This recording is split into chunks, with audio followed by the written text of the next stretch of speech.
The Mets have a chance to sweep the Nationals tonight before the Phillies head on up to Queens on Thursday.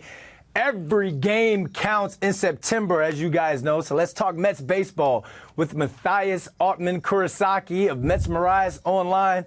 What's going on, my man? How you feeling? Feeling great. Thank you so much for having me on once again, Brandon. All right, man, let's start this thing off by talking about the rookie. Luisangel Acuña had some inconsistencies down in AAA, but my man stepped in for Francisco Lindor, and he had himself a big night in Tuesday night's win. So you think he's shown that he's ready for the show and a playoff run?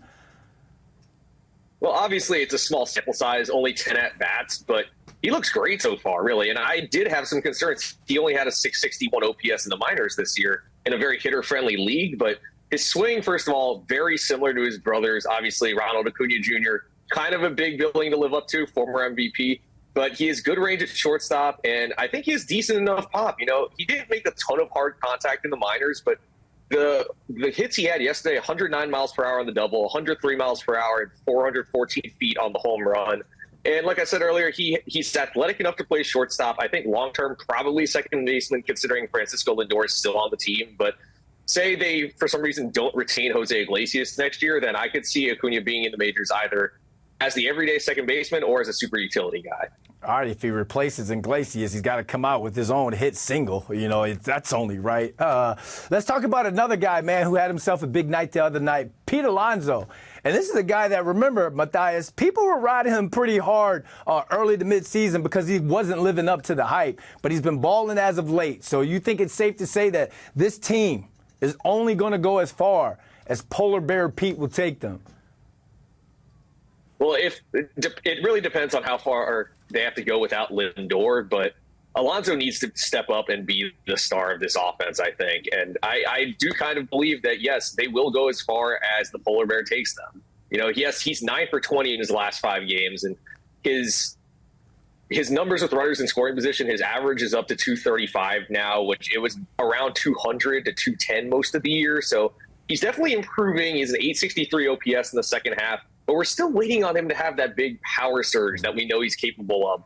And we've seen him go on tears like that before. But this year, it feels like it hasn't really happened. Other than early in April, he had 4 home runs in a week. Other than that, I feel like, you know, he's hit 33 homers this year, but they haven't come in bunches the way we've expected him to. So I do think he needs to step up and be the star of the lineup. He's batting cleanup nearly every day. So if he can get going or keep this recent hot stretch going, then they definitely have a shot to go far. You know, one of the best things about playing in New York is no one will care nor remember what you did at the beginning of a season if you show up when it counts. Right now, it's prime opportunity for the Polar Bear to show up and show out, especially with the team going on this run. Let's talk about the pitching, man, because Tyler McGill was coming off of one of his best starts of the season up against Toronto. And then he delivered again. So is it safe to say that this rotation is the strongest that it's been all season heading into this stretch? I definitely think so. They have a 1.90 ERA in September. And the big thing for me is that they've worked at least 6 innings in all but 1 game this month. And with how heavily taxed the bullpen has been, it's very nice to know that they've been relatively well rested this month. So, you know, it feels like everyone has brought their best when the teams needed it the most, especially from this rotation. You know, Tyler McGill replacing Paul Blackburn, who we thought would be back last week, but, he had that flare up with his back, and he's done a great job in his place. So I definitely think they are peaking at the right time, and I'm really excited to see what they can do over these last 2 weeks. You know, Mathias, I'd love to talk about the Nationals and that game tonight, but they got the Phillies coming to town on Thursday for a 4-game set with 11 games left in the regular season. Carlos Mendoza said that we've got to take care of business. I'm just going to ask you straight up, and I need a straight up answer. Do they take care of business and make it to the postseason? I think they do take care of business. And yes, this Philly series on paper is the most challenging series of their remaining schedule, but I think while they had 2 heartbreaking losses, they proved that they can hang with the Phillies. You know, a lot of the losses they've had to Philadelphia have been close, with the exception of the 1 game that got blown out in Philadelphia and the first game of that series in London. So I think, the Phillies have a chance to clinch during the series too, which I think helps them. because we could see them throw out the quote-unquote hangover lineup one of those games. So I think that this Phillies series isn't as daunting as it may seem. I think really the biggest series obviously is still the one in Atlanta next week. Plus the Mets have Severino, Peterson, and Manaea lined up to go against Philadelphia. So you have your three best arms going.